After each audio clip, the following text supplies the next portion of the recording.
So there's been a tremendous interest in human emotions. Emotions have become a major topic of inquiry. But one emotion, the emotion of wonder, has been neglected. It was once considered the most important emotion of all. I mean, Aristotle said philosophy begins in wonder. He was quoting Plato. Descartes said wonder is the first of all emotions and the most fundamental.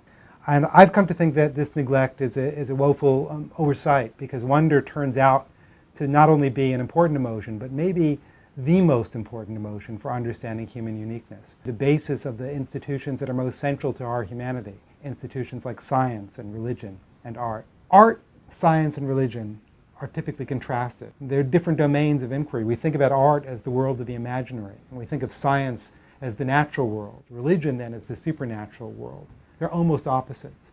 Even the type of people drawn to each are said to be opposites. The archetypes are romantic people, they're imaginative, they're poets.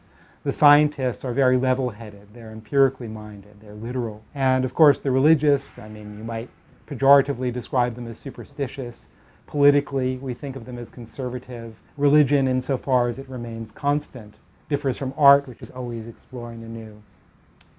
I think this contrast is a mistake. I think that you can see that each of these different domains of human life are united, and they're united in wonder.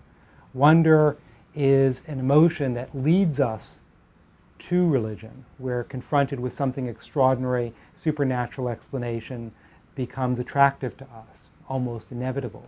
The same phenomena might lead us to a branch of scientific inquiry. And of course, the majesty of the rare, the extraordinary landscape, the canopy of stars at night is going to inspire us aesthetically, and we're going to see beauty in it.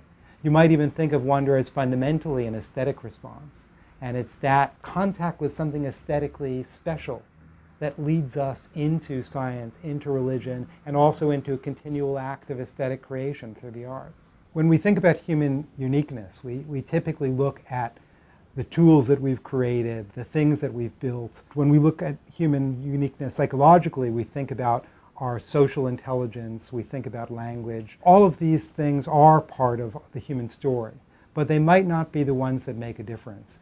If you think about our capacity to use language, for instance, many other creatures have sophisticated skills in communication. Even bees can construct something like sentences. The products that we create are actually quite late in human history, and they seem to be, in some ways, very simple solutions to problems that we face as our species migrated to more and more demanding and challenging environments. A consequence of a generalized intelligence, but not the essence of what makes us human.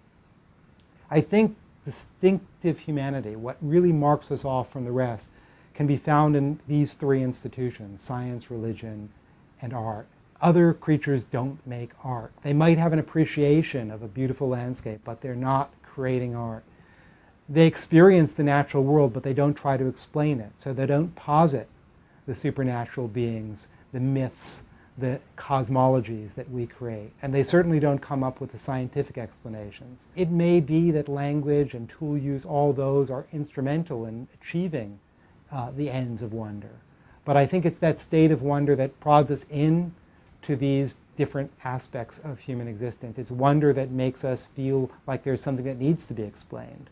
We don't just take the world for granted, we're struck by it.